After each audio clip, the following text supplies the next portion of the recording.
뉴스에서는 한국 경제가 비교적 안정적이라고 말한다.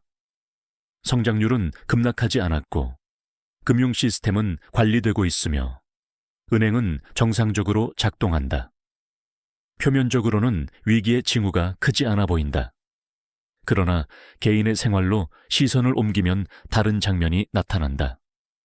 급여는 크게 오르지 않는데 주거비와 생활비는 줄어들지 않는다. 소득은 유지되지만 여유는 사라지고 가계는 저축보다 부채로 균형을 맞춘다. 은행은 위험의 장소가 아니라 일상의 일부가 되었고 대출은 특별한 선택이 아니라 기본적인 생활수단처럼 사용된다. 집을 소유하든 그렇지 않든 주거는 안정이 아니라 부담으로 인식된다. 이 모든 과정은 소란스럽지 않다. 거리에는 사람이 있고 상점은 열려 있으며 일상은 계속된다. 과거의 집단적 기억 속 위기 역시 시작은 이렇게 조용했다. 문제는 언제 무너질지가 아니라 왜 우리는 괜찮다는 말과 힘들다는 체감을 동시에 받아들이게 되었는가이다. 이 간극은 단순한 기분의 문제인가? 아니면 통계가 포착하지 못하는 구조의 신호인가? 경제가 정체된 듯 보이지 않는 이유 중 하나는 소비가 급격히 꺼지지 않기 때문이다. 매출은 유지되고 거래는 이어지며 지표는 급락을 피한다. 그러나 그 동력이 소득이 아니라 신용일 때 구조는 달라진다. 가계부채는 원래 소득의 시간차를 조정하는 장치였지만 반복될수록 생활을 유지하는 기본 조건으로 변한다. 소득 증가가 제한된 상황에서도 소비가 유지되는 이유는 미래 소득을 앞당겨 사용하는 방식이 일상화되었기 때문이다. 금융 시스템은 이를 위험 신호로 드러내기보다 관리 가능한 범위로 설명한다. 대출은 분산되고 망인은 연장되며 상환 부담은 숫자로만 조정된다. 이 과정에서 성장은 생산성보다 신용 확장에 의존하게 된다. 역사적으로 이런 국면은 위기 이전에 자주 관찰되었다. 부채가 늘어날수록 가계는 구조에 더 깊이 묶이고 선택지는 점점 줄어든다. 그렇다면 지금의 안정은 실제 성장의 결과인가? 아니면 시간을 빌려 유지되는 균형에 불과한가?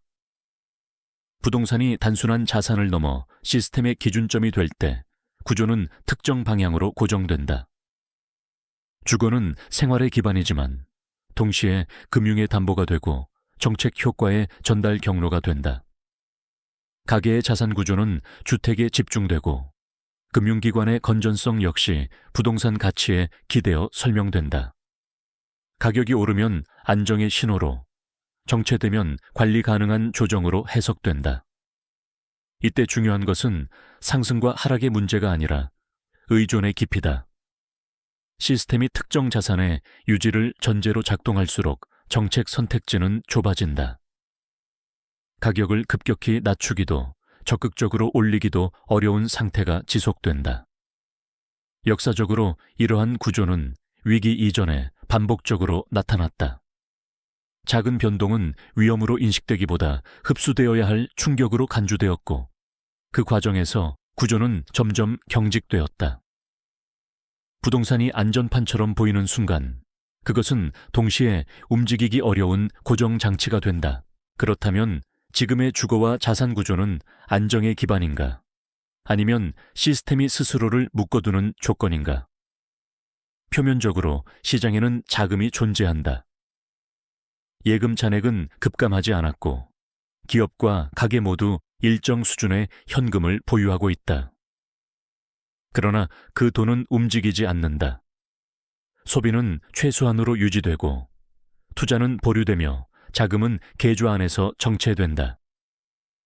이 현상은 단순한 절약이나 심리 위축으로 설명되기 어렵다. 불확실성이 커질수록 경제 주체들은 유동성을 사용 가능한 자원이 아니라 방어 수단으로 인식한다. 돈은 기회를 잡기 위한 수단이 아니라 위험을 피하기 위한 완충제가 된다. 금융시장에서도 비슷한 장면이 반복된다. 자금은 존재하지만 신뢰할 수 있는 경로를 찾지 못해 순환을 멈춘다. 역사적으로 이러한 유동성 정체는 위기 직전에 자주 관찰되었다. 문제는 돈의 양이 아니라 흐름의 방향과 속도였다. 유동성이 고갈되는 것은 금고가 비어서가 아니라 누구도 먼저 움직이려 하지 않을 때 발생한다. 지금의 정체는 일시적인 관망인가? 아니면 구조가 스스로 속도를 줄이고 있다는 신호인가? 금융 시스템은 숫자보다 신뢰로 작동한다. 예금이 보호될 것이라는 믿음, 계약이 이행될 것이라는 기대, 위기 상황에서도 질서가 유지될 것이라는 전제가 흐름을 지탱한다. 표면적으로 이 신뢰는 유지되는 것처럼 보인다. 은행은 문을 열고 결제는 정상적으로 이루어지며 금융시장은 일상적인 변동 속에 있다. 그러나 세부로 들어가면 다른 움직임이 나타난다. 사람들은 장기 상품보다 단기 유동성을 선호하고 위험이 명확하지 않은 영역을 피한다. 금융기관 역시 적극적 확장보다 리스크 관리에 집중하며 기준은 점점 보수적으로 변한다. 이는 공포의 결과라기보다 신뢰가 조건부로 바뀌는 과정에 가깝다. 역사적으로 위기 이전에는 이런 미세한 균열이 반복되었다. 시스템 전체를 부정하지는 않지만 누구도 전적으로 의지하지 않는 상태가 확산된다. 신뢰는 붕괴하지 않고 분산된다. 그 결과 자금은 연결되지 못한 채 각자 방어적인 위치에 머문다. 이처럼 신뢰가 서서히 갈라질 때 우리는 안정 속에서 어떤 변화를 놓치고 있는 것일까? 시스템이 복잡해질수록 위험은 분산되는 것처럼 보이지만 실제로는 특정 축에 더 강하게 의존하게 된다. 한국 경제에서 그 축은 대기업과 신용이다.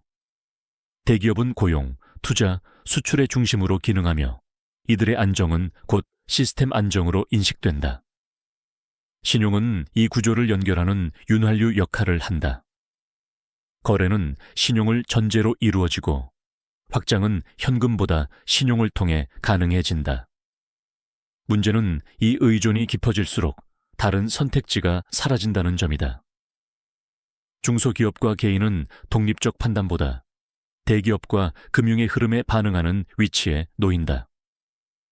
역사적으로 위기 이전에는 이런 집중 현상이 반복되었다.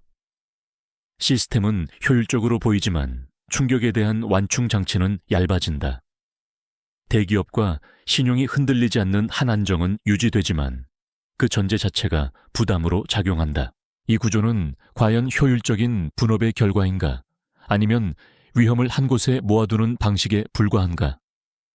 경제 사이클에서 개인이 먼저 체감하는 변화는 소득의 소멸이 아니라 선택의 축소다. 급여가 당장 사라지지 않아도 가능한 경로는 점점 좁아진다. 이직은 불확실해지고 창업은 위험 부담으로 인식되며 소비는 욕망이 아니라 필요 중심으로 재편된다. 정부와 중앙은행의 대응은 위기를 선언하기보다 속도를 조절하는 데 초점을 둔다.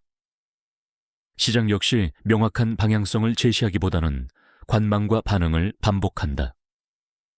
이 과정에서 가장 먼저 사라지는 것은 돈이 아니라 확신이다. 미래를 예측할 수 없을수록 개인은 장기 계획 대신 단기 안전을 택한다. 이는 공포에 의한 마비라기보다 구조가 허용하는 범위 안에서의 합리적 선택이다.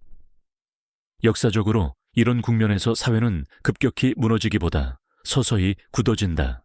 변화는 느리지만 되돌리기 어려운 방향으로 축적된다. 그렇다면 지금 우리가 느끼는 답답함은 위기의 공포인가? 아니면 이미 줄어든 선택지를 인식하는 과정에 불과한가?